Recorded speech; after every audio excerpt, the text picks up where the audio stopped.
Welcome to my Hebrew channel. Today we're looking at an interesting Hebrew word, lechem, generally accented milel towards the top, accenting. Here this muna has an accent of milel. That's normal accenting of lechem. If it's just staying by itself, it probably will have a milel accent. If it's combined with something else, its accenting, of course, can move around somewhat. So this means bread, and this word, lechem, has a wide range of meaning. It can be just simply a loaf of bread. Somebody just bakes bread. When Abraham serves the angels that come to visit him at Mamre, he gives them a pat lechem. Okay, come in and have a piece of bread with us. So pat lechem.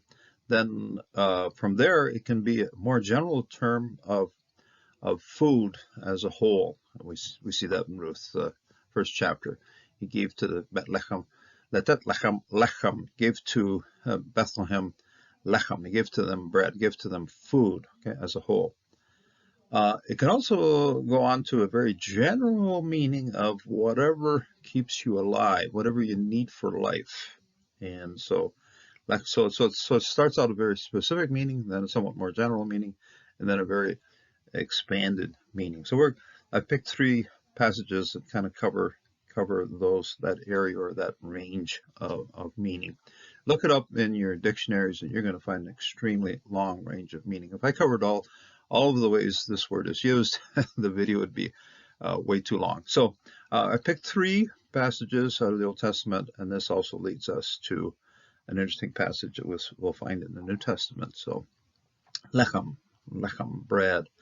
Notice it is a chet. Okay. Now, this is one word you're going to have to be very careful when you're looking at it, because often the Hebrew Bible does this. It puts lachem, okay, lamed hey mem, to them, alongside of lechem, and that is lamed chet mem. Okay, lamed hey mem and lamed chet mem are very different words, but they often appear right side by side. Sometimes I think, the person who wrote the Hebrew Bible is going to be here teaching his students. Okay, watch out for this difference. Watch out for this difference. Okay, so always watch for the chet. If you got a lamed chet mem, the chet has to be in there for it to be bread. It also forms the root of the word to make war, and I'm still trying to sort that one out. But maybe at some future video we can. If your lack of bread will lead to warfare. So, lechem. So, and we're into Genesis 14:18. This is an example of lechem, very noticeable use of bread. Okay, lechem. Melchizedek, king of Salem, that's an older name of Jerusalem, brought up bread, lechem, and wine, yain. And he was a priest. He was priest of God Most High, Kohen Elyon. So it's here's a makef together. This is a title then. This is his king. He's a king of Salem. Okay. U Malhi Sedik Melech Salem Hotse Lechem Yain Vehu Kohen LeEl Elyon, and he was priest of the God Most High. So this is El Elyon, a title of the Lord. Incidentally, we've seen in Genesis, we've seen Yehovah, and we've seen Elohim, and this is then we're starting on a whole series of different ways in which God is described. El Shaddai, and this was El Elyon. So this is sort of one of the first specialty titles of God. Very interesting connection here, because Melchizedek is very much not part of the descendants of Moses or the sons of Abraham, but most certainly a priest of the God Most High, of God, and this is recognized also as one of the names of Elohim or El Shaddai and so forth. So we're going to get onto El Shaddai a little bit later on in Genesis here. So this is El Elyon, and he brings out lechem, bread. And then we'll get back. This is the very first time lechem is used in the Old Testament, in the Torah. Genesis 3:19, and working by the sweat of your face. Okay, by the sweat of your face you shall eat bread. These are words of Jehovah to Adam. You shall eat bread and until you return to the ground, for out of it you are taken, for you are dust, and to dust you will return. Bezeat, zeat is sweat. Bezeat afecha, your face. Tochal, you will eat. Lechem, bread. Again, an accenting. Notice it's a milel accenting here. Lechem. Ad, shubecha, till you return. El ha'adama, towards the earth. Ki mimena, from it, okay, because from it. Luchachti, you were taken. You were taken. Luchach, always take a look at this kaf. It's something that you're pulled out of. Okay, lukachtecha. So look at the kaf here to help you. And it's a kaf chet. Okay, lukatecha. You were taken out. Also, incidentally, the same word used for harvest. Okay, so you were harvested out of the ground. So lukatecha ki afar. Okay, now if this one has an accenting on it, so ki afar, so it's going to be pronounced as a kam. It's not a kam, it's a tu. So ki afar, ata, you are. Ve'el, afar, and to, you are dust. You will go to dust. Tashuv, you will return. Okay? You are dust and you will return to dust. So bread here is whatever foods you're going to be able to gather and grow as grain, or to produce. You're going to produce it through very difficult labor. Very much different from what was happening with Adam in the Garden of Eden. In the Garden of Eden, apparently food was very abundantly available from all the trees and so the garden, and he could eat of all the other trees, but the one tree he shouldn't have eaten from. So, but now it's by the sweat of his brow, and it tells us even to this day, if we want food, we're gonna have to work for it, and so it's something that's we have to understand quite clearly. So, lechem is bread. And here it's your food. Now, here's another one that expands the whole matter of what bread is, and adds on to it. Like, was talking first of all with manna. Manna is, of course, bread from heaven, provided directly from God. Okay, and then and this is then brought to you so that you will. Well, let's read it. And he humbled you and let you hunger and fed you with manna, which you did not know, nor did your fathers know, that he might make you know that God does not live by bread alone, but man lives by every word that comes from the mouth of Jehovah. So this is, and he humbled you. And lechem is right in here. It's a ha lechem, not from bread, okay? Not from the bread. Has an article on it here, okay? Lechem. But the accenting is still not totally milel, but it's up from the last syllable, so I'll call it a milel. Double segulate like this normally will take a milel, accenting going upwards. Va ya anecha, and he will and he humbled you. Anecha, anan means to respond to, but respond to negatively. Okay, but ya anecha. Ya rivecha, and very much by your vecha, and he caused you famine. Okay, Rav Resha in bed is famine. Ya rivecha, he caused you a famine.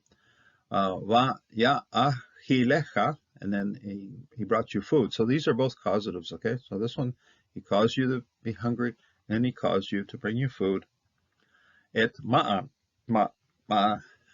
et haman, that's the manna. Et haman, asher, which lo, not yadata, you did not know. Velo yadatun, yadadun, yadun, and you did not know avotecha, your fathers, leman, so that for the sake of hodatecha, so that you will know, or that he will make you know, okay, hodiacha, and so he will make you know, ki lo, that for not, al halechem, from bread, levado, alone by itself. Yehovah, Yehyeh, Yehyeh, okay, will live. Okay, will live. Hadam, man will not live. Man will live alone. Okay, so bread alone. For not by bread alone, Yehyeh will live. Man or mankind. Ki al kol motze, but from all, comes to here, and close a close syllable without an accent. So it's going to be called comes to o al kol motza pi Yehovah. Okay, from the mouth of Jehovah, Yehyeh will live. Adam, man will live from every word that comes from the mouth of God. So it's not by bread alone. It's not by the physical things that we are getting and that we're living with, that providing us nutrition and so forth.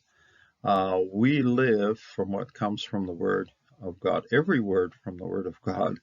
And very, very insightful indication here that our life is way more than the material things we have and the things we're eating, the things we're doing. It's also listening very attentively to what Jehovah is telling us. That's how we will live. That's how we must live. So very insightful teaching. And now Jesus in his ministry had a very insightful word for us as well. And it's one of these ego emin words. And then every time ego emin appears in especially in the book of John, it's a translation of Ehyeh. Now, Ehyeh is I am. So this is the great I am. This is a direct indication of Jesus identifying himself with Jehovah. So Ehyeh. And he says in this particular passage, John 6:35, Jesus said to them, Ego eimi ho artos. Now, go back into the slides right to start. Artos is the Greek way of saying lechem. Okay, I am the bread. I'm the lechem. And I am the bread of life. Okay, I am the bread of Chaim. And so he said to them, I am the bread of life. Whoever comes to me shall not hunger, and whoever believes in me shall never thirst. So we've been looking at the Old Testament, and we've seen, first of all, lechem is the material bread, but then we get into the all kinds of food. And basically what it means, anything that keeps you alive. Okay, so and that is the sense in which we come then to John 6 here. I am the bread of life. Anything that keeps you alive. Okay, so that's artos and zois. That's life-giving bread. So what this means is Jesus isn't just in part he is, okay, give us this day our daily bread from the Lord, but way beyond that, anything that's keeping us alive, everything that's there to sustain us materially, spiritually, our life, everything that's important to us, everything that keeps us going, everything that we are. Jesus is that bread. He's the one that's the source of all life-giving things to us. So I'm the bread of life. And just a very insightful study based, first of all, on just a simple material. Start with a little loaf of bread. And it's very insightful that Jesus also instituted, he took the Pesach, that is the Passover meal, and he said, okay, this is a meal you're going to have to use to remember me. And so, and part of the elements of the communion meal is a piece of bread that makes us remember Jesus, and should also make us remember that our life and everything that's happening in our life is something that we receive from Jesus. All the nutrition required to keep us alive materially, spiritually, physically, and so forth comes from Jesus. And the communion meal should also be a time of remembering that fact. So may God bless, may God strengthen you in this day.